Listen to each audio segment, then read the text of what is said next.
¿Cómo están todos? Me alegro mucho de que nos podamos ver, de que podamos hablar y conversar, y le agradezco mucho su atención. Así que espero sus preguntas de acuerdo a la charla que recibieron ustedes por online.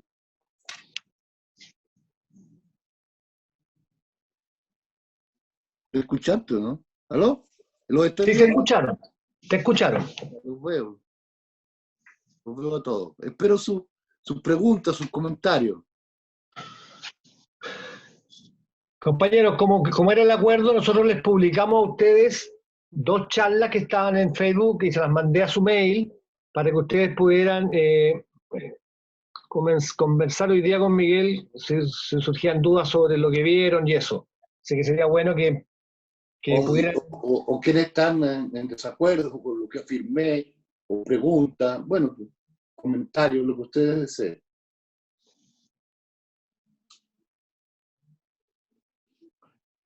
Cuando quieran nomás pueden comenzar a conversar, ¿ah?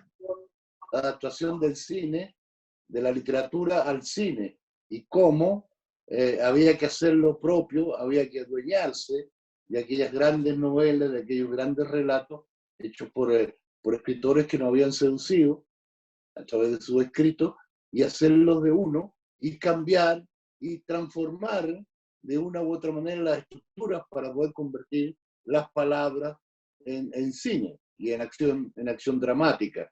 Y decía yo que la literatura y el cine había siempre una inconstancia, una infidelidad anunciada, que era prácticamente imposible trasladar literalmente la literatura al cine. Y citaba entonces El gato pardo, Lampedusa, así una serie de citas, ¿no? sobre situaciones en las cuales el libro fue alterado en su estructura para satisfacer mejor y con mayor fuerza lo que el autor, en este caso de la película, quería decir.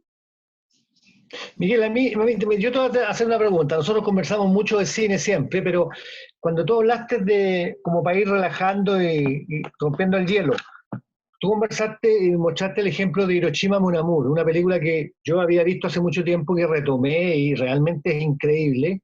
Y uno tiene la sensación de estar viendo un híbrido entre documental y ficción. Entonces me gustaría saber un poco más de cómo fue, de lo que tú conoces, de un poco la obra de Alan Resnais, de este trabajo con Marguerite Duras. ¿Cómo fue? ¿Había un texto escrito antes? ¿Había una novela en la que se citó Resnais?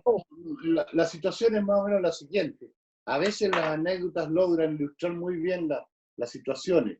El director, Alain Resnais, fue contratado para hacer un documental por una cadena de televisión o una empresa productora francesa, y el tema era Hiroshima.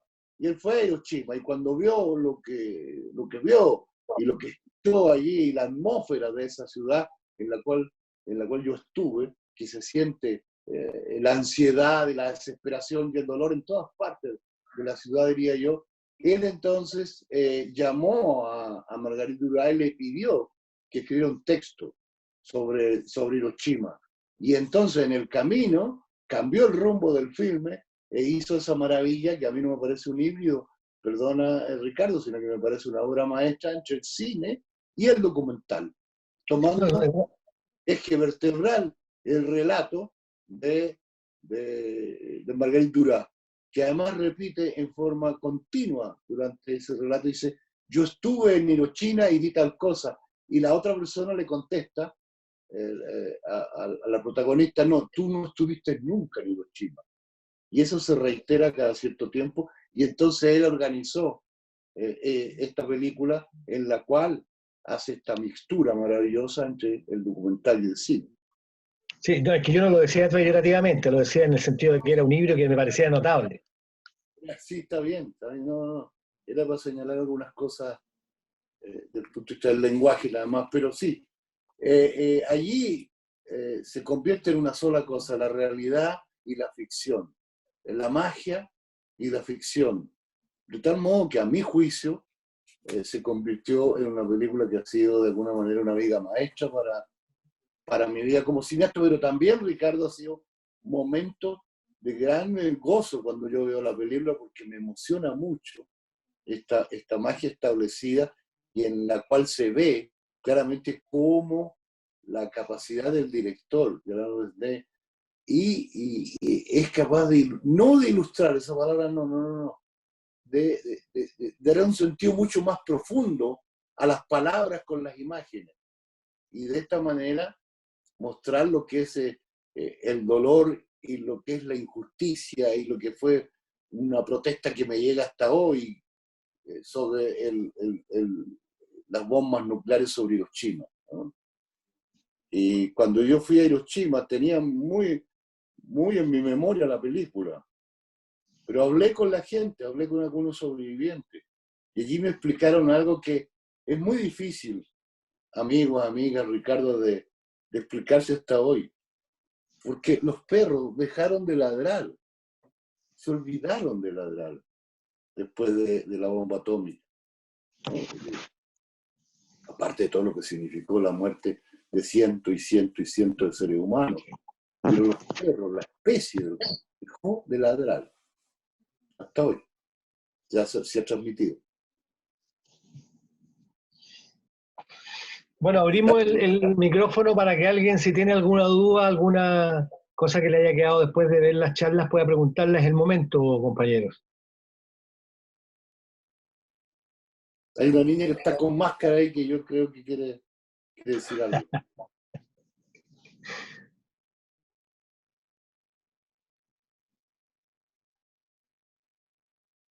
Estoy escuchando.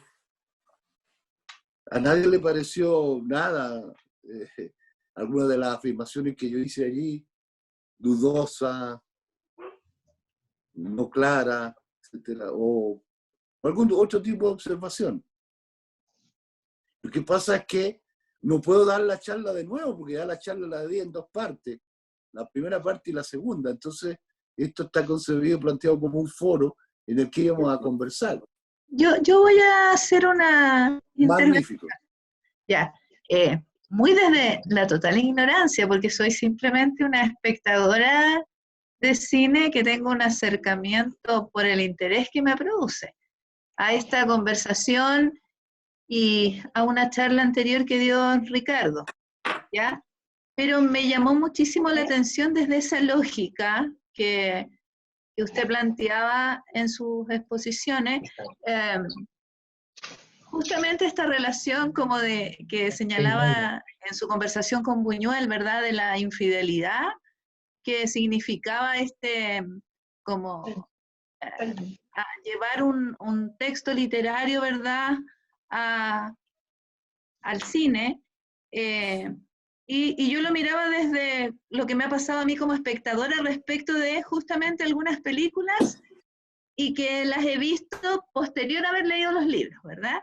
Y libros que me han impactado y por lo mismo he visto las películas, claro, y uno como que, no es que se sienta traicionado, pero es como que la película no llega a cumplir quizás la expectativa previa, porque justamente cuando uno lee cuando yo leo un libro, ¿verdad?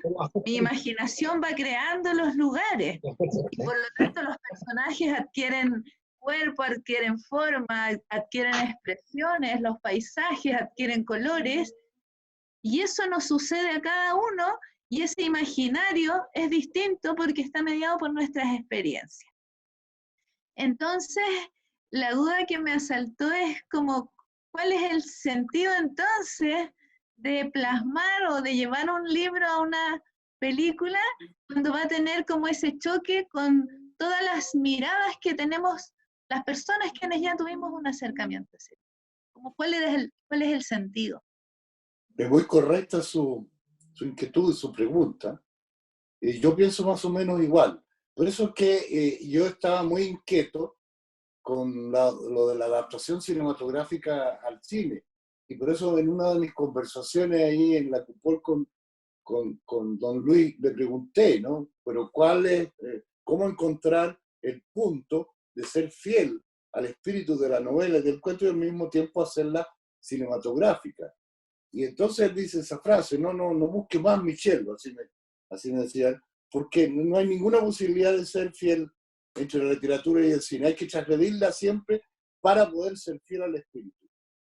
Y usted tiene razón, García Márquez, por ejemplo, se negaba una y otra vez a que llevaran 100 años de soledad al cine, porque decía, bueno, si cada uno cada uno de mis lectores tiene una imagen de Remedios Larrey que se va al cielo.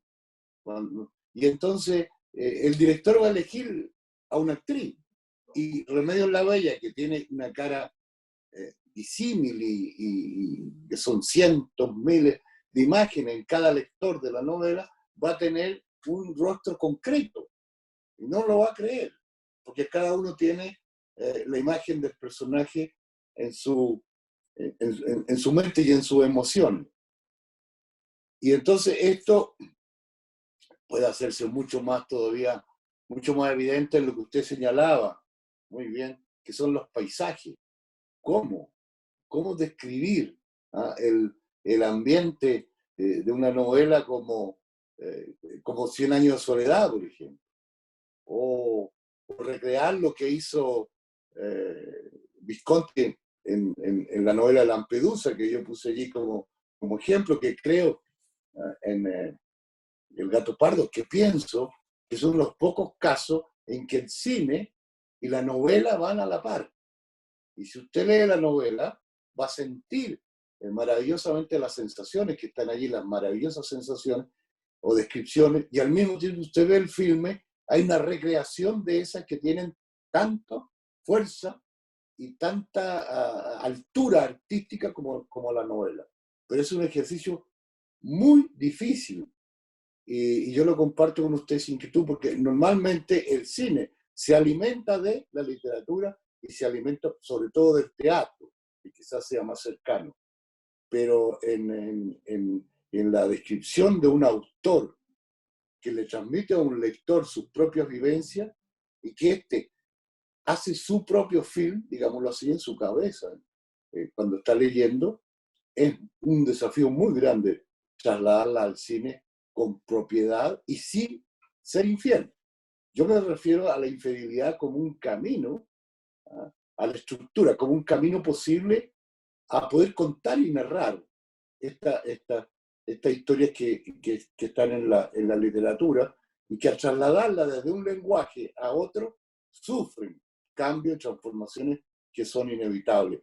A veces, pocas, con mucha suerte, y la mayoría un poco desafortunada, como usted mismo señala.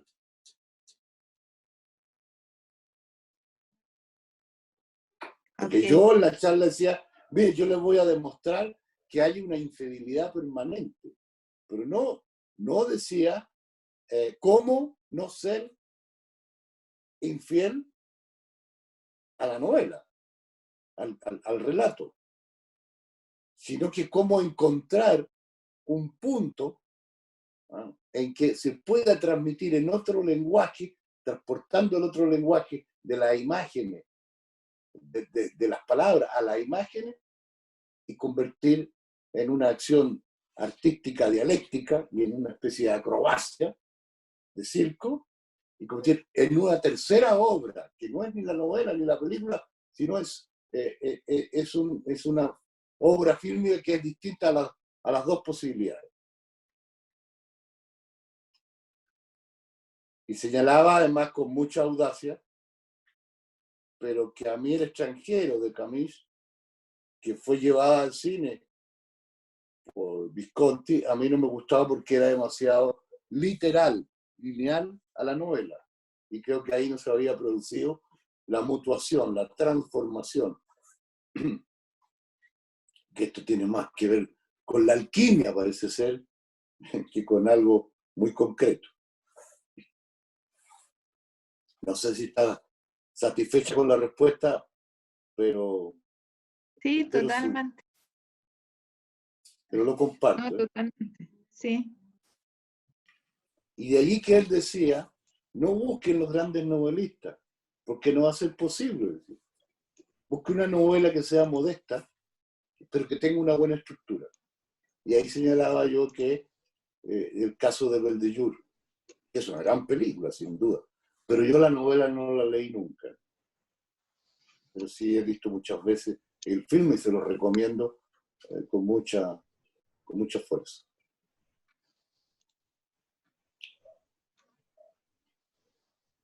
Hay otros casos que yo le puedo señalar. Por ejemplo, Eloy, una de las que a mí me parece de las novelas más magistrales de la literatura chilena, Carlos Droguet, Eloy.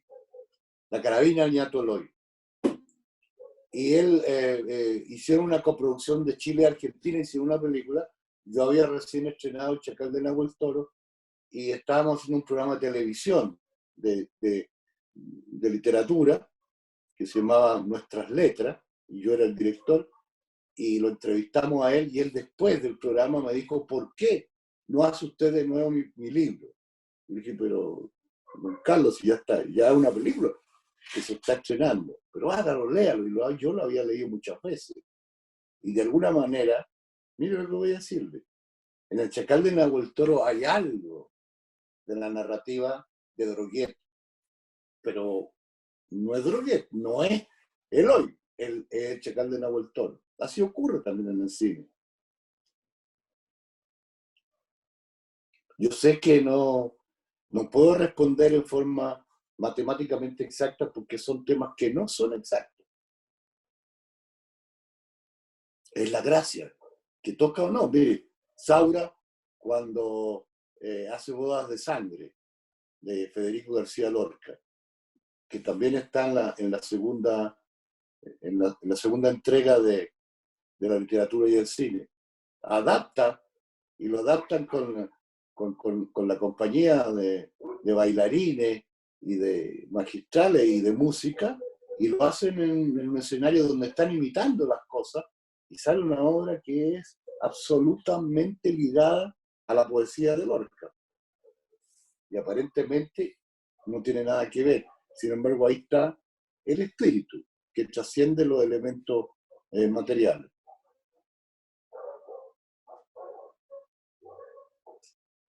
A ver, estoy viendo Hago ese que... gesto porque me da la impresión que el eje es la emocionalidad que se logra plasmar de otra forma.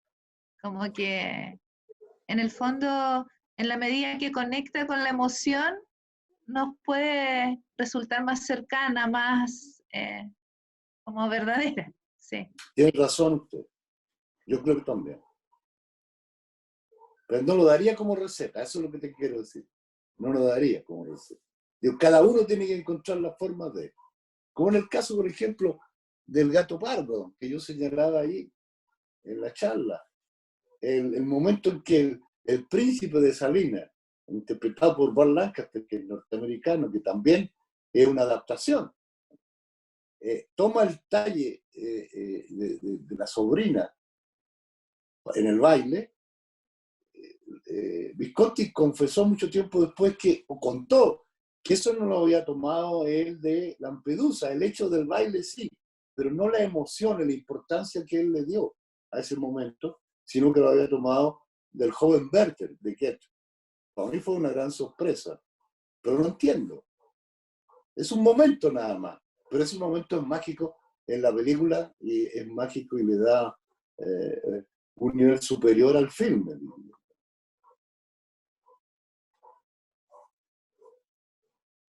Y en Muerte en Venecia, sin duda, que es Tomás Mann siempre, la novela de Tomás Mann, pero hay la influencia de alguna manera, no la influencia, perdónenme, la presencia del Fausto de Goethe, de nuevo, en la necesidad esta de buscar la posibilidad de revivir, de renacer, de que tiene todo hombre de la especie, todo Homo sapiens. Y entonces esta necesidad se encarna en un joven adolescente que está allí con su madre y su familia en el mismo Venecia, y en tiempos de pandemia como esto, y el viejo el músico, que decían o dicen que era Mahler, mira al joven y surge una especie de enamoramiento en que muchos quisieron ver algo así como un deseo sexual inmediato, ¿no? Dada la diversidad, dado la condición, digamos, no sé si llamarlo así, pero de Visconti. Pero no, lo que yo veo es justamente eso, la necesidad de, y en la novela también, de ir más allá, revivir un ser viejo en un ser joven, la transmutación.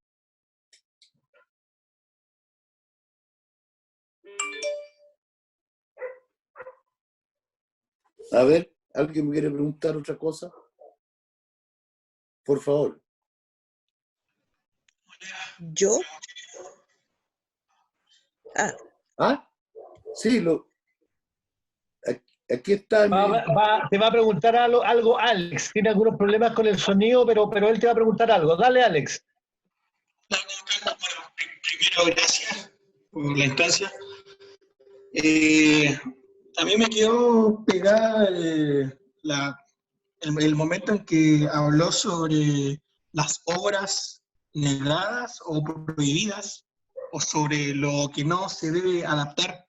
Ejemplo, la obra de Pablo de Roca, que no se ha visto nada en el cine sobre él. Bueno, eso me llamó un poco la atención de alejarse de la crítica. Eso quería... No sé si quiere hablar algo. No entendí porque está entrecortado el sonido. A ver, ¿ahora se escucha? Solamente Pablo de Roca, pero los demás... ¿Ahora sí? ¿Ahora? Sí, a ver, dígalo, la parte final. Sí, no, era relacionado a Pablo de Roca, de que lo que hablaba de que en Chile hay obras que no se pueden adaptar, o autores de los que no se puede hablar, y de qué forma debemos alejarnos un poco de eso, onda, no seguir a la crítica directamente. Lo que yo quería señalar, a propósito de lo que habían sido ciertos hechos de censura, como en Estados Unidos, cuando surgen muy fuertemente, sobre todo en los intelectuales, las ideas progresistas. Me decía Walter Matthau en Roma, el gran actor, que cuando él llegaba a la casa con la mamá, con su madre, escondían los libros debajo de las tablas del lugar donde vivían. Y yo le pregunté, pero Walter, ¿por qué? Porque eran libros comunistas, me dijo. Y aquí, ante mi extrañeza, él me dijo, porque en Hollywood, el que no era comunista en esa época era idiota. Y se rió mucho. Entonces, claro, el macartismo operó sobre Hollywood, porque Hollywood, esta gran maquinaria de comunicar ideas, de comunicar cosas, de comunicar formas de comportamiento, que cambia incluso los comportamientos en el mundo, porque yo creo que la Guerra Fría no la ganó Reagan, sino que ni las tropas norteamericanas, la ganó Marilyn Monroe, la ganó James Dean, Marlon Brando, todas estas formas de comportarse, de vestirse, que transmitió el cine americano norteamericano y sigue transmitiendo con mucha fuerza. Entonces el macartismo, tomando en cuenta la importancia del cine, operó sobre, aplicando la censura muy fuerte y haciendo las listas negras. Y yo quería decirles que aquí en Chile existen las listas negras también, que no es un fenómeno muy alejado de la realidad nuestra, diaria, cotidiana. Aquí permanentemente le piden al creador que se acomode, que se adecue. Y como el cine es un arte industrial en que se necesita dinero, se necesita recursos, claro, la forma de aplicar la censura es mucho más práctica y concreta. Te quitan los recursos y no hay películas. O no hay películas, la televisión está totalmente controlada. De alguna manera, hoy en día los editores quieren hacerse dueños de las novelas y decir, bueno, dame el manuscrito y yo te entrego el libro terminado. También porque son formas de censura que no son directamente el macartismo, pero que existen en la realidad de nuestras vidas. Decir concretamente, esto es, aquí hay grandes señales de tendencias ideológicas que se manifiestan. Y en el caso del cine chileno, el cine chileno está secuestrado. evidente. Y esto lo discutiría yo a cualquier nivel. ¿Por qué está secuestrado? ¿Quiénes lo han secuestrado? Y son los que manejan y controlan los medios económicos. Que hay ciertos temas que no los quieren.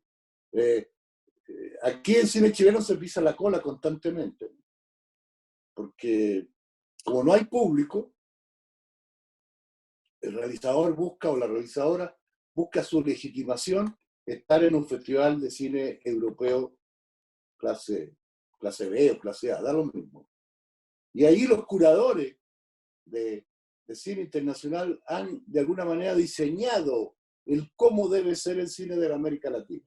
Y entonces aquellas películas que escapan a los criterios de los curadores europeos o norteamericanos no entran a los festivales. Entonces, si el cine latinoamericano y chileno se comienza a acomodar a eso, va perdiendo su conexión con el público. Y al perder la conexión con el público, que es la única legitimidad real, tú pierdes tu razón de ser. En definitiva, este debate el que yo pretendo abrir. Y por eso lancé eso ese día, ¿no? Y esto no se puede, y esto no se puede, y esto no se puede. Y por eso señalé el caso de Roca, que ya había sido censurado en la literatura. Tenía que imprimir sus propios libros, compró una imprenta, lo hacía él a mano, junto con su mujer, con Vimit, sus hijos le ayudaban, encuadernaban los libros, y él salía con un maletín lleno de libros hacia los campos de Chile y volvía normalmente con un gran canasto lleno de alimentos. Cambiaba los libros por alimentos cuando la gente no tenía dinero, y él dijo, las librerías son una vitrina que a mí no me interesa. Yo quiero que el pueblo lea mis libros. No sé. Y hay muchos libros que son un tesoro en rincones de Chile donde tú encuentras libros que tienen la firma autografiada de Roca. Que es un ejemplo, por eso yo lo puse. Como hay muchos más, por supuesto. Pero Miguel, esto de hola. quiénes operan en la cultura chilena es para un gran debate que se debe tener y que debe estar establecido de una u otra manera esta libertad de expresión en la nueva constitución, pues, sin duda. Miguel, Ignacia te quería hacer una pregunta. Sí, Bien, muchas gracias. Ignacio. Hola, Miguel.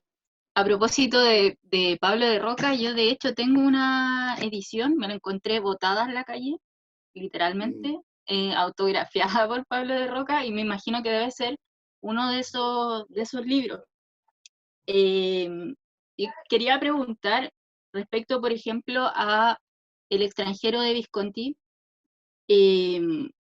Para mí la novela, el libro de Camus, es uno de mis libros favoritos de la historia, de todo lo que he leído. Y me gusta mucho la película de Visconti, pero está lejísimos de estar dentro de mis películas favoritas. Entonces, cuando escuchaba la charla, me di cuenta, dije, bueno, ¿por qué no está dentro de mis películas favoritas si tanto me gusta el libro y la película es tan fiel al libro? Y me di cuenta que era por eso mismo, por lo que decía usted, la película es tan fiel al libro que es extremadamente literal y pierde su lenguaje cinematográfico. Está muy bien contada como libro, pero no tiene un lenguaje cinematográfico que sea fiel al propio autor, en este caso Visconti, o lo que él quisiera haber dicho. Entonces, me surge la duda, dentro de esta infidelidad, ¿cómo podemos crear o cómo podemos lograr? Sé que no hay una receta, que no hay un manual, ¿cierto? Pero ¿cómo podríamos llegar a insertar en nuestra obra ese mensaje que es propio del autor o propio del director o la directora? Y respecto a si habláramos específicamente de una película basada en una novela, en un libro, ¿qué es lo que debería mantenerse fiel dentro de esa infidelidad? ¿A qué hay que ser fiel? ¿A la trama, al mensaje central, al autor de la novela? Eso, ¿cómo somos fieles al libro? ¿Y qué de nosotros tenemos que agregarle a nuestra obra cinematográfica? Yo pienso que cuando uno ama un libro y lo hace suyo, y en este caso si es cineasta y quiere hacer una película, tiene que buscar cuál es la esencia del libro, primero que nada. ¿Qué quiere transmitir ese autor que a uno lo ha enamorado, o autora que a uno lo ha enamorado? Y siguiendo ese súper objetivo, llamémoslo así en términos de Stanislavski, ese de comillas, ¿no? Mensaje o algo que quiere entregar el autor, una idea a quien lo está leyendo, una idea, un sentimiento, ser muy fiel a él en la búsqueda y construcción del guión y de la película. Eso sería de alguna manera lo que yo haría, y lo que yo quise hacer cuando adapté a Pedro Prado o a Alejo Carpentier o a Francisco Coloane, a Rafael Maluenda, a Pedro Prado, ¿no?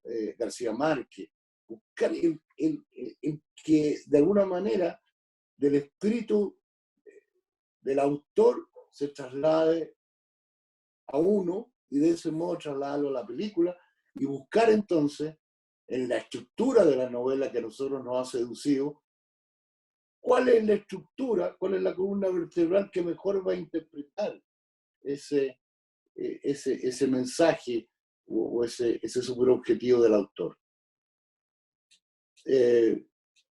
Respetando lo máximo posible, entre comillas, lo que son los personajes. Claro, los personajes son los que transmiten la idea de los autores y las situaciones. Pero hay casos en que en el cine, que como arte es mucho más modesto en definitiva, diría yo, porque tiene medida incluso, tiene una hora y media o 2 horas para una película.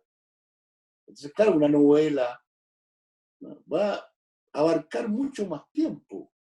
El Doctor Zhivago, por ejemplo, que no es una gran película, pero sí una gran novela. El gran tiempo de la historia de un país, de una sociedad, es necesario adaptarla a ese otro formato. De allí entonces que viene la gran dificultad de mantener y trasladar, transgrediendo tiempo y lugares, dejando afuera muchas cosas para poder llegar a tener la esencia del autor en un formato distinto hasta hoy. A mí hay algunas discusiones a propósito que dicen, bueno, esto de Netflix o de las cadenas, estos sitios que han puesto de moda la historia en serie, ¿no? Entonces, la serie podría ayudar a cambiar esta situación del cine con la literatura, porque tiene más tiempo, porque son, no sé, 8, 9 o 10 capítulos o más, ¿no? Pero yo creo que no. Porque cuando yo veo las series por capítulo, que hay algunas que son excelentes, sin duda, cada capítulo ya tiene su superobjetivo, ya tiene su estructura, ya tiene... O sea, no veo cómo si sería posible la continuidad estructural de la novela. Lo veo difícil y complejo, a menos que surja, como digo, de este producto o de este sujeto que es la novela, algo que se traslada en forma diferente a este otro sujeto que va a ser el cine, tomando libremente y cambiando la estructura o cambiando, pero no el destino de los personajes. No, porque eso no es posible. Ni el destino ni las características psicológicas de los personajes. Pero sí acortar situaciones. Dejar algunas situaciones que son posibles de dejar fuera de una nueva estructura. Que casi siempre también una nueva estructura no permite la incorporación de todos los elementos que están en la novela. En ese sentido, por ejemplo, Pérez Galdós es un gran novelista, pero no es un novelista ciseñero, a mi juicio. Sin embargo, Buñuel lo adapta de tal forma que la novela y el cuento de Galdós, el espíritu mismo crece mucho más que su novela, a mi juicio. Por ejemplo, en esta película de la joven monja que sale del convento y que reúne mendigos y que los lleva a su casa y que les da de todo, los mendigos se ríen de ella y se ríen de todo, que es una metáfora bastante impresionante de lo que es la vida hoy día en la sociedad del siglo XXI. Tiene mucho más fuerza en la película y es mucho más claro también. Pero son los casos en que la literatura y el cine han tenido la posibilidad de convivir gozosamente. La mayoría de las veces se produce un choque entre el lector y el espectador de cine.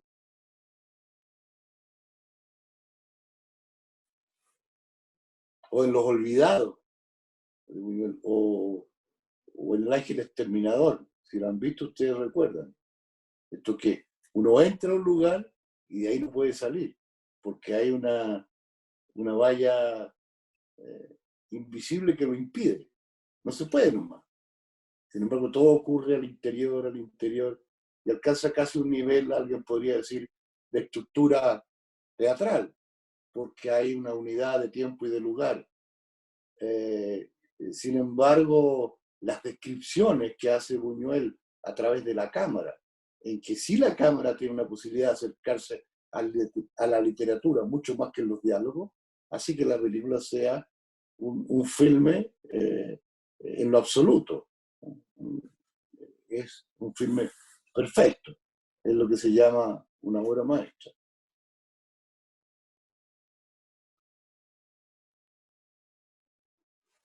A ver quién más se atreve, o si quiere agregar algo más. No, yo eso. Muchas gracias, Miguel. No, de nada, por favor, a usted. A ver quién más tira una. Sí, aquí hay una pregunta más, Miguel. ¿Ah? Araceli te quiere hacer una pregunta. Araceli, conecta tu micrófono, por favor. ¿Ahí sí? ¿Se escucha? Ahí te escuchamos. Ahí te escuchamos. Sí, te escucho perfecto. Mi pregunta es que si siempre se da el caso de que la narrativa alimente a las películas y no sea al revés, como si existe algún caso en que haya nacido algún libro a partir de alguna película. La respuesta es no. ¿Por qué pasa eso? Porque el flujo siempre va desde la narrativa hacia el cine. Poderosa pregunta. Poderosa pregunta. Sí. No conozco ningún caso en que ninguno, puede haberlo, pero no lo conozco yo en que una película hubiese inspirado una novela. Parece ser que la novela o el hecho literario es mucho más profundo en términos generales, mucho más profundo que la película. Es un hecho de vivencias muchísimo más profundo, porque si de un punto de vista técnico yo diría una película no puede estar en todos los lugares que yo quisiera narrar hoy día. No puede, pero una novela sí. De párrafo a párrafo podría estar describiendo hoy día lo que ocurre en Chile, por ejemplo. Una novela, párrafo a párrafo, capítulo a capítulo. Pero una película tendría que centrarse en un punto para poder describir, y a través de ese punto describir lo que está pasando en el país. Es decir, a la manera de Borges en su cuento, La Red, donde dice que mirando a partir de un hoyito, de un orificio, uno puede entrar en otro mundo y verlo todo. Pero eso, sencillamente, es más posible, parece ser, en la literatura que en los filmes. Entonces, la comparación siempre entre una película, por eso que la comparación entre una película y una novela es casi siempre muy ingrata para el cine, en este caso. Pero en los casos que se ha logrado, es realmente una maravilla exaltarlo. Yo pienso que la novela ha calado, han estado muchos años el escritor escribiendo, son vivencias que a veces pasan el medio siglo, que pasan, que están escritas a través del tiempo, de las épocas, en las cuales es muchísimo más profundo el testimonio humano, me refiero. A su vez, que él lo ha tomado de la materia humana y lo ha convertido en otra cosa. Pero si usted lee a los grandes autores rusos, se cuenta que Guerra y Paz de Tolstoy es muy difícil. Y ninguna de las películas que se ha hecho sobre la guerra y la paz alcanza a ser merecedora de 3 páginas de la novela. Son películas en que se dan solamente sobre las incidencias exteriores, pero nunca logran penetrar en el interior de los personajes. O en Pabellón de Canceroso, la novela rusa, que es impactante hasta hoy. Pues. Está escrita o publicada en los años 50 y sigue siendo estremecedora. ¿Cómo llevarla al cine? No lo sé, a lo mejor un capítulo, a lo mejor un momento, a lo mejor una inspiración. Sin embargo, la película de ciencia ficción de Kubrick, 2001, es una novela de ciencia ficción, pequeñita, una novela que está publicada para aquellos que aman la ciencia ficción, y la película es grandiosa, enorme, la Odisea del espacio. Como también lo es Solari de Tarkovsky, que son más o menos cercanas, las dos sobre ciencia ficción, sobre libros de relatos de ciencia ficción, que alcanzan un nivel de visualidad, de descripción, de imágenes que son cautivantes y que son impensables en la literatura, a su vez. Son como fenómenos distintos. Pero una película, no. Yo, perdone la referencia, pero escribí una novela y después viajé a las 4 estaciones, ¿sí? Y después quisieron hacerlo película y yo, claro, no, en ese caso trasladé la novela a un guión de cine, ¿no? De ninguna manera en el caso que usted menciona, no, de verdad que no lo conozco ese hecho. De que de una gran novela o de una gran película se hubiese hecho una novela. Debe ser a lo mejor porque los caracteres en las películas son muy concretos, específicos, están dados a través del rostro de un actor o de una actriz que concreta una opción para el público. En este caso a mí me hacía mucho reflexionar el caso de Lampedusa con Val Lancaster, en el caso de Visconti. Val Lancaster, es decir, Visconti toma un actor norteamericano y lo convierte, y este es el primer nivel de la adaptación que él hace, en el príncipe, en el aristócrata del sur de Italia, de Sicilia, cosa que es notable, porque lo hizo tan bien, y está tan bien dirigido, y él actúa tan bien, que nunca más uno se imagina, incluso leyendo la novela, que el gato pardo tiene otro rostro que no sea el de Val Lancaster. Puntualmente a lo mejor hay algún tipo de adaptación, pero de mover sentimiento de una situación a otra, de un personaje a otro, pero en una novela que yo conozca, una película que yo conozca inspirada en una novela, como repito, no lo conozco. Gracias.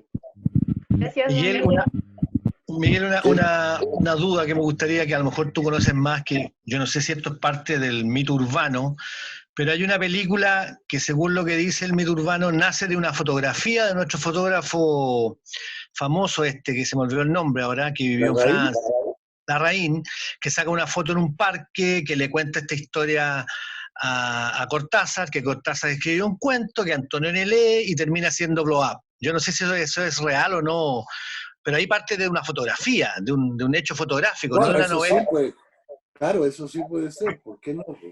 ¿Por qué no? Sí, claro, una fotografía, claro. ¿Por qué una fotografía? Porque la fotografía plantea una serie de interrogantes. Y por eso que Cortázar la toma y juega con los tiempos, como magistralmente él jugaba siempre. Con los tiempos y con la posibilidad de ser o de no ser. Y Antonioni a su vez, pues, lo hace cine. Pero ahí si tú lees Las babas del diablo, se llama el cuento, y la adaptación o la película de Antonioni, él tomó el espíritu del relato, pero lo hizo de una manera completamente diferente a lo que alguien podría decir, pero ¿qué tiene este cuento que ver con la película? Tiene mucho que ver, porque es un juego a lo interno mismo del espíritu que quiere transmitir una sensación, una idea sobre el tiempo en que vivimos. Pero en ese caso me parece absolutamente notable, ¿no? Habría que estudiarlo muy bien. Miguel, y una última cosa ¿Cómo de mi llevar, por parte. ejemplo, si alguien me dijera en este momento a propósito del autor que han mencionado, Cortázar, Rayuela, ¿cómo hace una película con Rayuela? Y que se puede leer de una manera, se puede leer de otra, se puede leer siguiendo página a página o de atrás hacia adelante. Bueno, no sé, tendría que ser otro juego, no sé, pero en el caso de la fotografía de este fotógrafo chileno y la secuencia que tú has mencionado es real. Pasó en alguna de las realidades posibles de nuestras vidas. Miguel, una última cosa, como tú eres amigo de Ruiz, cuando él, yo creo que es el que más expresa lo que tú dices de la infidelidad del texto, porque Ruiz se basaba en obras literarias, pero hacía lo que quería, ¿o no? ¿Trabajaba un poco en esa línea o cómo era tú cómo recuerdas eso? No, yo veo las películas de Raúl, por supuesto, y las he visto, y él tomaba un libro que le gustaba seguramente y lo hacía como él quería. Claro, eso es notable en sus filmes, ¿no? Hay siempre el espíritu del niño travieso que juega con todo, ¿no? Ayer estaba viendo una película de él que se llama, está basada supuestamente en Kafka, que se llama Celda o Penal o Campo, una cosa así. Y claro, es el autor en este caso jugando con los elementos que de una u otra manera le estimó que estaban en Kafka. Este es un juego absolutamente libre. La colonia penal. La colonia penal. Sí.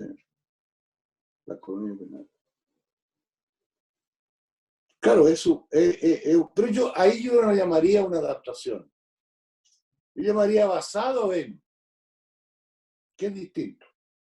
Inspirado en, o basado, ¿no?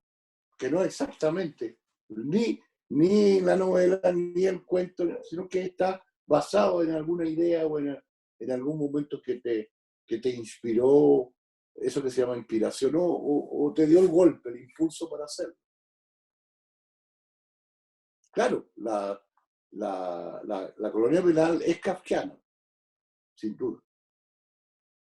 Ahora que esté basada exactamente en uno de los libros de Kafka, no lo sé. Sí que es kafkiana.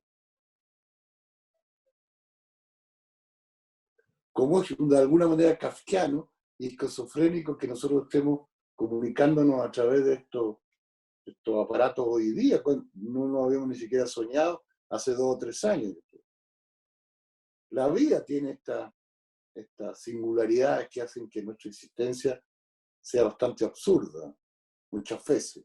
Y la mirada de Raúl es siempre una mirada muy aguda sobre las verdaderas razones del comportamiento humano. Y sí que está cerca de Kafka, por eso es que creo que utilizar ese concepto de basado en nos hace mucho más asequible la relación entre el cine y la literatura. Yo no señalé ahí en la charla los casos en que los autores se han disgustado mucho con los autores de cine, por muchos casos en que la novela, su novela o su obra de teatro no tenía nada que ver con la película. Hay muchos casos, pero no tenía sentido señalarla en esa charla. Voy a hacer una tercera charla sobre la adaptación al cine, porque hay muchos autores que quedaron fuera y quisiera señalar cuál es la relación, pero siempre buscando la relación que fue armónica, no la relación que no fue, que fue finalmente antagónica. Porque me produce mucho más placer y creo que a los alumnos y a la gente que se interesa en estos temas también, el exaltar los momentos de gozo entre la relación entre el cine y la literatura, que aquellos casos en que ha terminado de manera más o menos poco satisfactoria, diría. Bien, ¿quién más? Yo, Queridas, ¿sí? sí, mira, en el segundo video yo copié literal algo que me encantó, que lo dijiste así. Y se fue por las calles de París bailando al ritmo de un mambo que tenía oculto en su propia alma. Y esta imagen es palabra y es imagen. La pregunta mía es, cuando tú lees un texto que te interesa, tú vas leyendo, vas viendo las imágenes, y si es así, esas imágenes has podido realizarlas en una escena tal como tú la viste al leer el texto.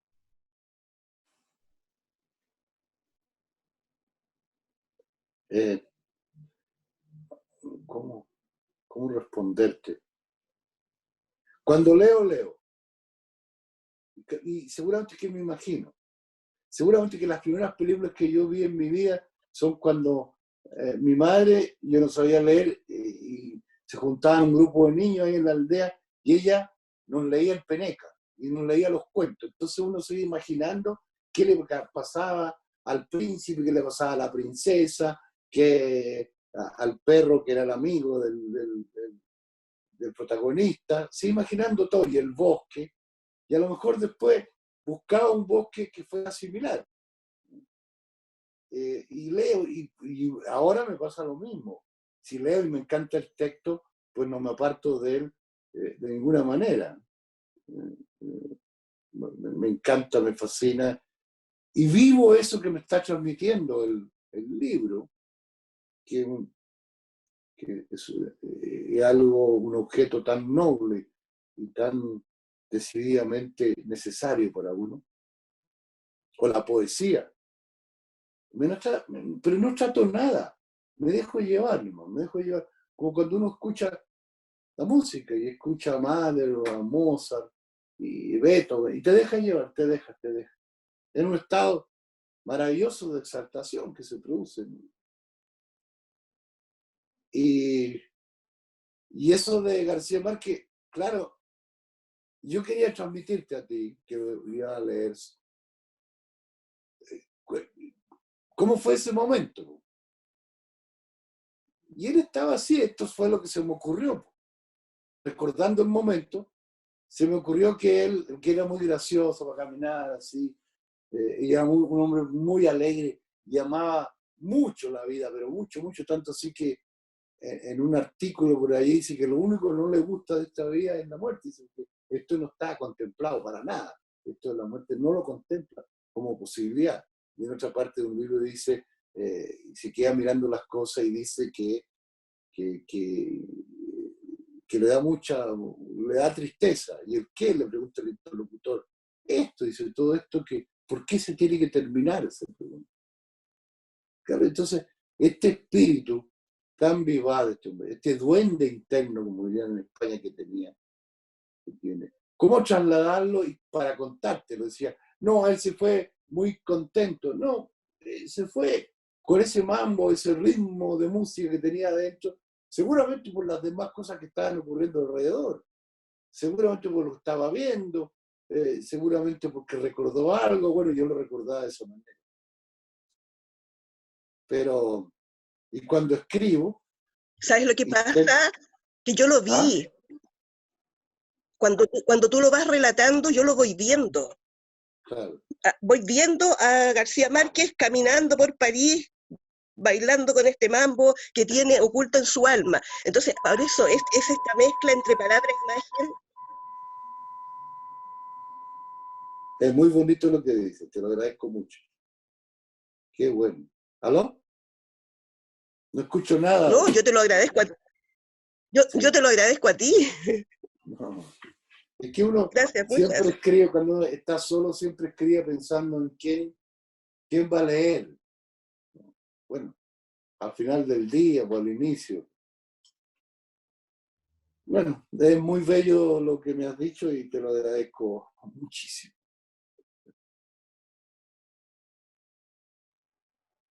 Abrazo.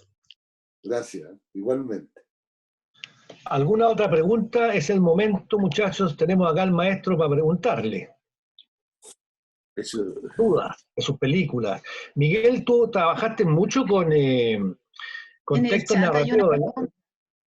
En la viva, perdón. ¿Quién habló? En el chat hay una pregunta. Ah, espérate, la voy a leer al tiro. Te la leo, de Alex Guzmán, que es el que tiene problemas con su audio. Miguel dice, para salir un poco de los textos narrativos como cuentos o novelas y las adaptaciones sobre los mismos, en el caso de la poesía, ¿qué pasa con ella?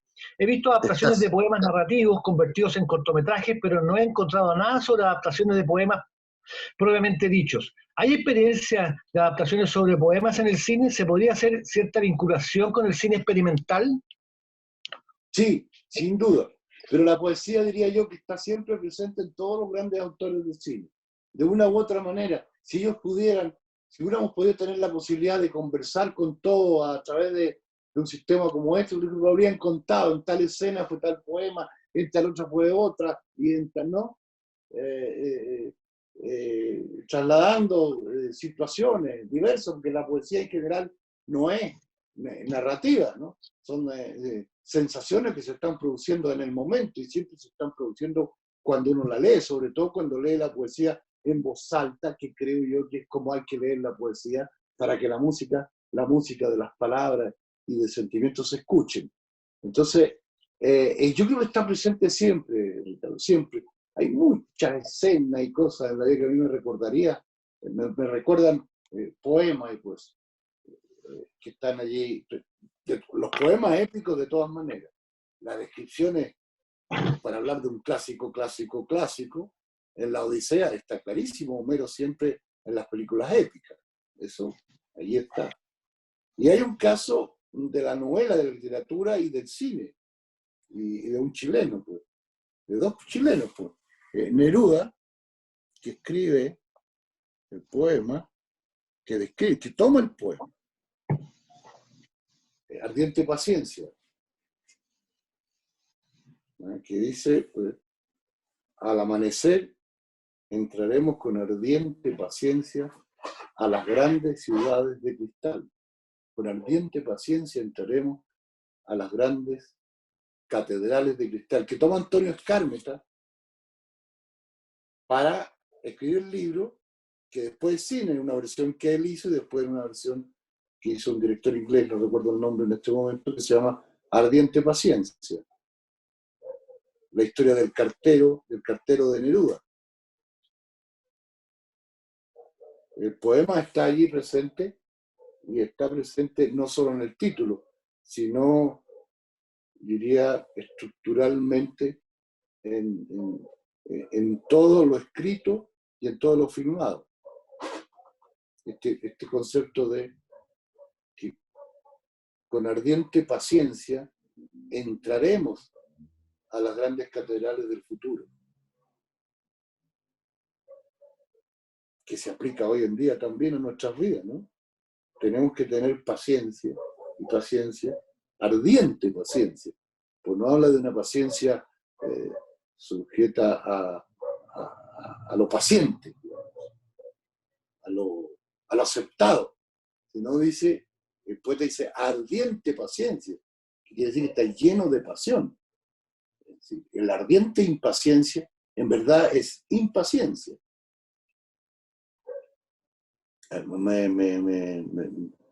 Y esto lo escribe Antonio y lo convierten en película, claro.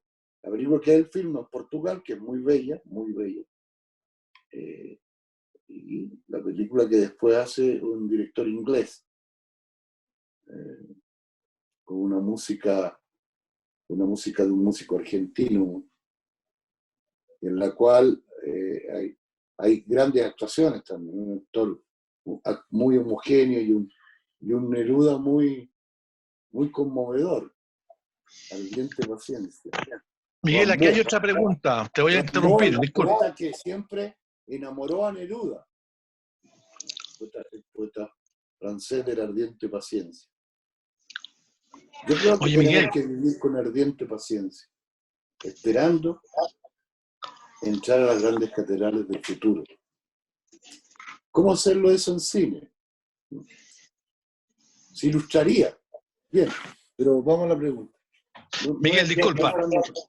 Mira, Juan Benítez te hace la siguiente pregunta. Juan Benítez te pregunta, mira, respecto a la película Alcino y el Cóndor, me parece muy interesante cómo llevaste una obra del campo chileno a la Revolución Sandinista. ¿Cómo fue ese proceso de adaptación de esa obra?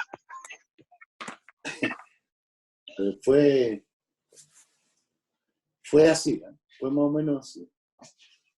Porque ya había contado ahí en la charla que me invitaron los nicaragüenses al inicio de la revolución, que era una maravilla de maravillas, como nunca había visto yo en mi vida, la alegría de ese pueblo, la transparencia, todo allí era completamente distinto, todo lo que habíamos nosotros odiado de lo que eran las estructuras bolcheviques.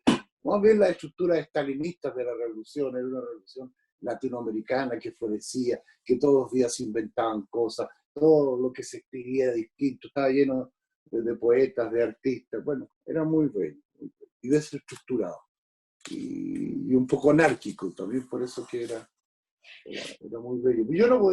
Yo le dije, pero ¿cómo voy a hacer una película? No se me ocurre nada sobre la guerrilla y sobre la lucha que ustedes dieron, porque habría sido ilustrar. Y eso no me interesaba para nada. Entonces, pues ellos me dijeron que me quedara más tiempo.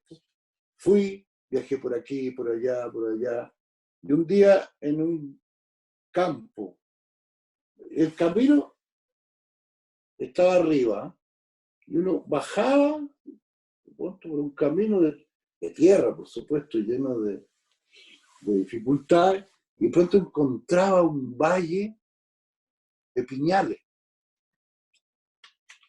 Y entonces en ese valle de piñales abajo, que era una maravilla, piñas de colores distintos, los ocres, los amarillos, los rojos. Y hablé con algunas personas, y ellos me contaron, les pregunté sobre la guerra, y una chica me contó, me dijo, allá vinieron y tomaron a mi hermano, allá fue que mi hombre lo mataron, acá. Empezaron a contarme cosas, distintas personas. O sea, en las cuales hay una señora por ahí que tenía una bichola y tenía un loro. Bueno, diversas cosas cotidianas muy, muy bellas. Y yo me fui a dormir me tiré debajo de un árbol, de repente como a dormir un poco, a pensar en todo lo que había escuchado. Y mirando las ramas y todo eso, me recordé un cuento, una narración que me había leído mi madre cuando yo era niño, que era sobre un niño que quería volar en los campos, en Bichuquén, por ahí se situaba la narración. El niño quería volar y y cuando se volaba, pero de volar y en la caída le había nacido una joroba. Esto es lo que recordaba en ese momento, como en un caleidoscopio, pensando en Palmilla, que era la aldea donde vivía en ese momento, pensando que estaba ahí en Ticualtepec, que era el lugar de los Piñales, pensando que estaba en Mal. Todo así dando vuelta como en un caleidoscopio de imágenes y de cosas, y de pronto se me hizo de que decía, esta revolución es como un niño, como una niña que quiere volar, no quiere ser como las demás revoluciones, no quiere cometer los mismos errores, quiere la economía y el hombre libre sobre todo. El cura cardenal quiere gente con el espíritu libre, Daniel Ortega también parecía eso, ahora no me lo parece, pero está Sergio Ramírez, etc. Me dan la vuelta y giro, de repente pensé que esa revolución, ese momento que yo estaba viendo, podía encarnarse en las ansias y necesidades de un niño, de una niña que quería volar. Y ahí empecé a escribir. Empecé a escribir un guión. Y luego escribí el guión, me fui a México, a mi casa donde yo vivía, y tomé el libro y seguí adentrándome en el libro. Pero el motor central, el punto de partida, el punto de ataque de la película es: yo quiero volar, quiero volar como los pájaros. Y ahí hice la adaptación. ¿Pero qué ocurre con un niño que quiere volar? Que tiene obstáculos, negativa para conseguir su deseo. ¿Y qué pasa en una revolución como esta? Que era una niña, un niño que quería volar, tenía lleno de obstáculos, no solo señalado en lo que era la presencia de los asesores norteamericanos. Acuérdense ustedes todo el fenómeno de la Contra que organizó Reagan para invadir Nicaragua, sino que había también fenómenos y problemas internos, los problemas humanos, que siempre se presentan cuando uno quiere mirar a una sociedad. Y entonces, pues, conté esa historia.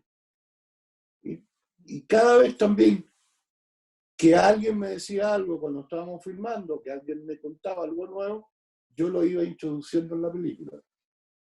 O sea, el guión nunca fue un guión cerrado, ni mucho menos, sino que se iban incorporando voces, testimonios, dolores, alegrías. Y por eso le puse basado en homenaje a Pedro Prado, porque nunca es literal, excepto el hecho de que el niño quiere volar. ¿Algo más sobre eso? ¿Alex? No escucho a nadie. Juan, ¿te respondió la pregunta, Juan Benítez? Juan.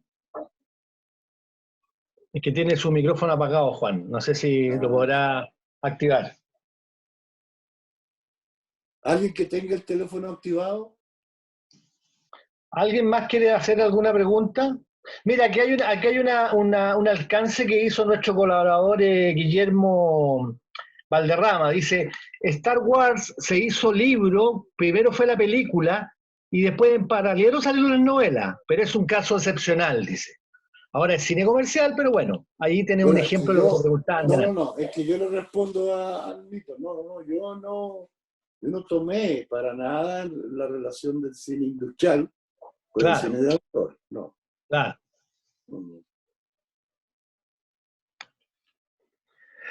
¿Alguien más tiene alguna duda? ¿Eso primero fue película y después novela? Sí, eso dice Guillermo Valderrama. Qué buen aporte.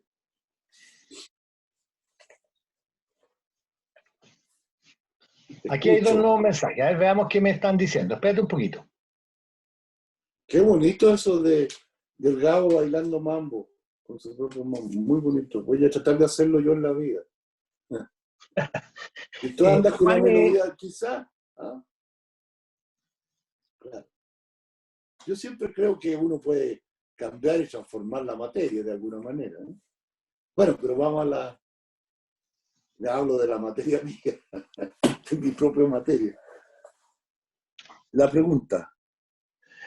Juan te da las gracias por la respuesta que le acabas de dar, Miguel. Muchas Lo que gracias. te preguntó de Alcino y el Muchas Conde. gracias. Sí. ¿Alguien más quiere preguntar algo? Tú, Mabel, acabas de activar tu cámara, no sé si tienes alguna pregunta. Pero a Juan quiero decir lo siguiente. Juan, La dale. primera prueba con Alcino fue cuando leyeron el guión los nicaragüenses y les pareció que sí, a los cineastas nicaragüenses, les pareció que sí, que era correcta la metáfora.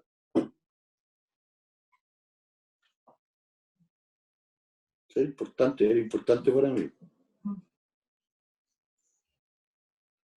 ¿Cuál es la pregunta? No, estamos viendo si alguien más tiene alguna pregunta.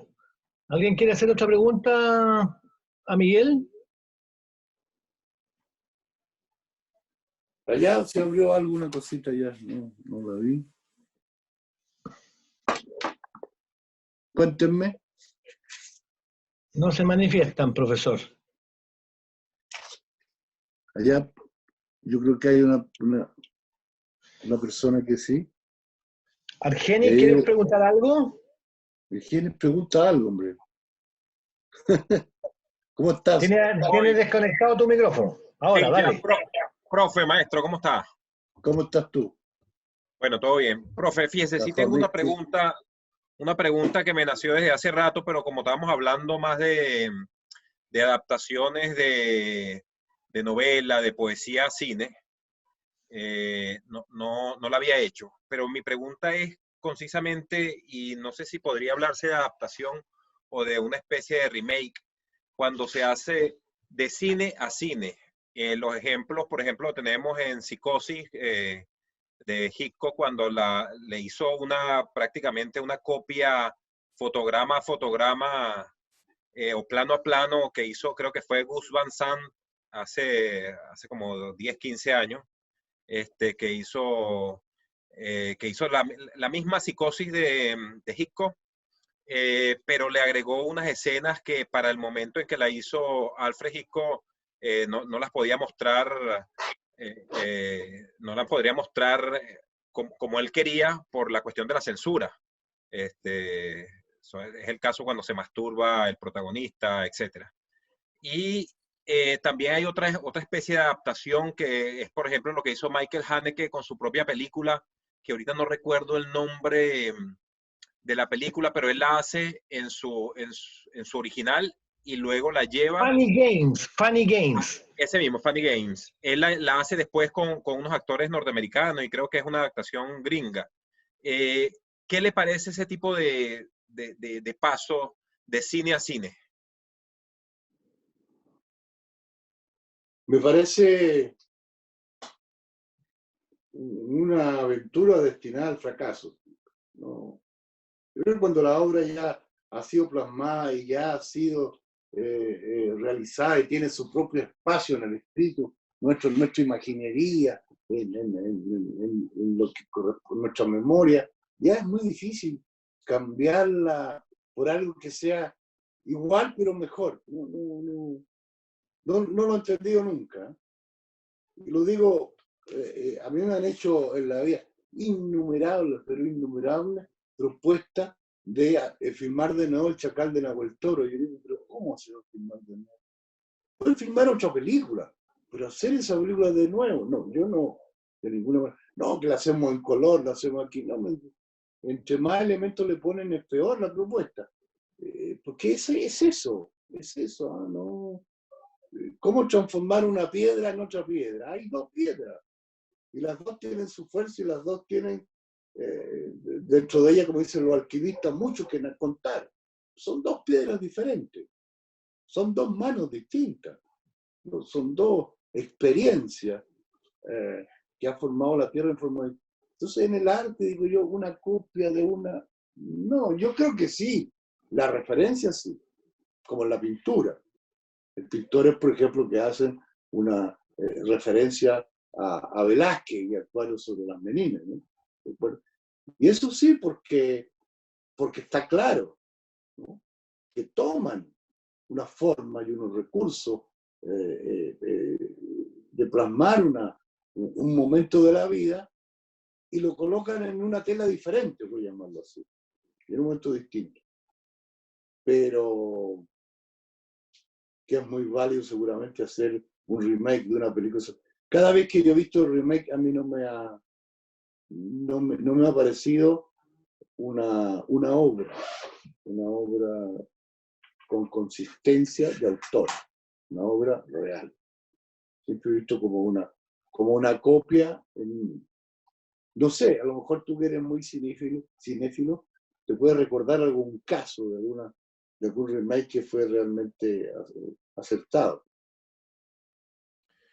Bueno, no, le puse estos dos ejemplos porque los vi y obviamente hay una, por ejemplo, Psicosis de Hitchcock y la que hizo Gus Van Sant, aunque prácticamente fue copiada exactamente de la primera, inclusive las escenas que les agregaron, prácticamente era como esta explicación que tiene mucho el cine norteamericano de hacer que a veces es como innecesario. Hay una película inclusive, lo que pasa es que se me olvida el nombre, pero hay una película de vampiros, de que son unos niños, que creo que la película es sueca, que se llama Déjame entrar o algo así, y luego hacen el remake norteamericano y tratan como de explicar tanto y demostrar tanto que bellamente en la primera película lo hacen fuera de campo. Y, por ejemplo, cuando hay una escena muy violenta que el vampiro niño empieza como a decapitar y a matar a otros, y todo eso lo vemos debajo de la... No se ve, sino todo se ve fuera de campo. Y lo vemos debajo de la piscina, y se ven con las partes como caen y se escucha. Pero entonces en el remake norteamericano lo muestran. Entonces muestran la sangre y la decapitación y todas estas cosas. Entonces pienso que es como innecesario porque de repente con solamente no mostrarlo, pero indicarlo, queda, aparte mucho más poético, cinematográfico, queda mucho mejor. Y bueno, y hay otra pregunta, profe, con respecto a propósito de que habló de las referencias, ¿qué le parece esas referencias que se hacen muy abiertamente? Por ejemplo, con la película esta soviética, La Acorazado Potemkin, y lo que hace Brian De Palma en Los Intocables, que hace como la misma Sí, pues. escena de las escaleras de Odessa. ¿Qué le parece Sí. eso? No, ¿Qué le pues, parece esa especie de eso es homenaje? legítimo. Eso es legítimo, claro que sí. Es una cita. Una cita también en la literatura. Permanentemente los grandes autores también citan a otros autores. Y en el caso esto de la secuencia paralela que tú señalabas, me parece muy, absolutamente legítimo. Porque además tiene el toque de Palma, a su vez. Pero no lo está negando. Está citando, que es una cosa absolutamente legítima de hacer cuando uno lo considera necesario. Pero Entonces, no es un remake. de alguna forma también llevándolo al trabajo que uno realiza como cortometrajista, como diríamos que pequeño cineasta o cineasta novel, a la hora de uno hacer también referencias de directores importantes que a uno le parezcan importantes y de alguna manera que sean como el camino a seguir por uno, es, es muy válido entonces realizar esto también. Entonces, de repente hacer planos muy parecidos a planos de Tarkovsky, no sé, de Buñuel Claro. o en películas importantes de todos los tiempos, pues. Sí, pues, claro que sí, pues. O sea, yo no creo en los pequeños cineastas, ni creo que las películas más largas sean mejores que las cortas. Yo creo que el cineasta es aquel que puede transformar la realidad con su ojo y narrarnos cosas nuevas permanentemente y aportar a lo que somos como humanos. Pero en lo que señalas tú, claro que sí. Claro, porque hay películas enteras que de una u otra manera, que en el cine están de una u otra manera inspiradas en otros filmes. Por ejemplo, hay una película que ganó muchos Óscares de una persona que siempre está peleando contra los osos, contra esto, están en unos bosques. El Renacido. Claro, pero la cámara que realiza esos movimientos mostrando la naturaleza. Es la cámara y el ojo de Tarkovsky. Bueno, sin duda. Es renacido, pero en otra película, claro, ¿por qué no? Porque el arte es siempre una gran carrera de posta.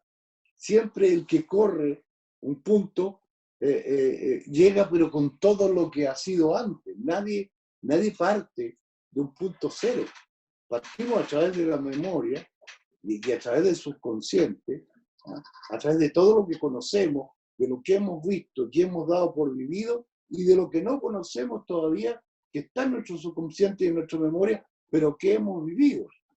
Entonces, cuando tú haces una película, ya se corta, larga, todo eso está transmitido, todo eso está en tu espíritu. Si tienes la capacidad de lograr una obra de verdad, algo que exista por sí misma, que es la obra de arte. Es decir, si una obra permanece en la gente, si permanece en su memoria, si remece su sentimiento, si está ahí, ya estará para siempre contigo. Yo nunca podré dejar de tener conmigo la pintura de Picasso. Yo nunca podré dejar de tener el Guernica conmigo, por señalar algo, ¿no? Jamás. Pues. La fragmentación del tiempo y del espacio, que ya lo había dicho Godard, o lo dijo después Godard, porque es anterior, no importa, los tiempos tampoco existen, pero la fragmentación, el ojo del buey que mira aterrado hacia arriba, la mujer que corre con un niño en sus brazos, alguien que mira en forma despavorido, un caballo y la cabeza del caballo y el ojo gigante, y un soldado, un guerrero que está cayéndose, saliéndose del lienzo prácticamente, y en un rincón o arriba al centro, el ojo de una ampolleta de 25 watts, y es el Guernica de Picasso, y no me está dando una imagen documental de lo que ocurrió en el bombardeo que da inicio a la Segunda Guerra Mundial en España, sino que recreó todo, pero lo hizo vivo, lo hizo de nuevo, lo continuó y se queda contigo para siempre. Y a lo mejor en alguna escena de alguna película, pues surge en algún momento una imagen similar a eso que hemos vivido, que lo tenemos ahí, pero es una de las grandes ventajas del creador, ser capaz de apropiarse de todo, pero proyectando algo auténtico. Esa es la máxima de oro, ser verdadero. Todo aquel cine que no es verdadero, tú inmediatamente descubres que no lo es y ya no te interesa. Es la verdad humana. Ese es el cine que a mí me importa. No me importa el cine de gran espectáculo, no me importa el cine de las marionetas, no me atrae, sino que me atrae el hombre, sus circunstancias, el hombre, la mujer, sus dolores, su alegría.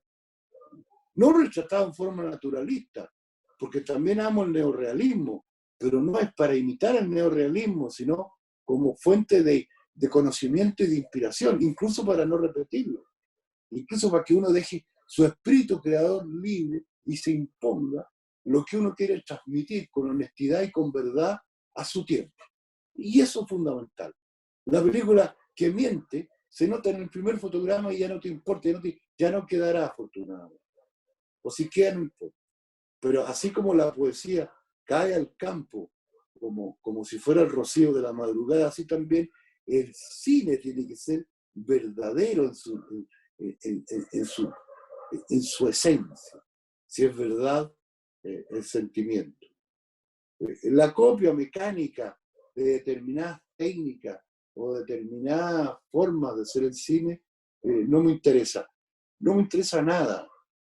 Nosotros no lo logramos, pero mi generación lo ha intentado. Las nuevas generaciones tienen que intentar crear la imagen mítica, mágica de la América Latina, que no se parece al Hollywood industrial, que no se parece tampoco al cine europeo, que no se parece al expresionismo ni al neorrealismo, es algo que todavía está latente en nuestro mundo y en nuestra civilización, que no hemos podido rescatar, que viene del espíritu mismo de las grandes civilizaciones antes de que América fuera conquistada, que viene de antes de lo que no pudimos descifrar, como la palabra de azteca, de tolteca, como la palabra del quechua, como la geometría, como la arquitectura misma de lo que fue las grandes civilizaciones anteriores al descubrimiento, comillas, de América. La América esa que está en nosotros cada día, lo que se transmitía en las mañanas en los pueblos indígenas, lo que llamaban las flores y que eran los poemas, que no se han podido traducir, a lo mejor no se traducen nunca, pero ese espíritu está. Y cada vez que, si nosotros lográramos hacer un cine distinto, un cine diferente, un cine que tuviese como los caballos, la mirada hacia la derecha, hacia la izquierda, pero sobre todo la mirada hacia adelante, que ve hacia atrás y que ve el cosmos y la cosmovisión de lo que es América, habríamos descubierto parte de nuestra verdadera identidad que aún sigue sumergida.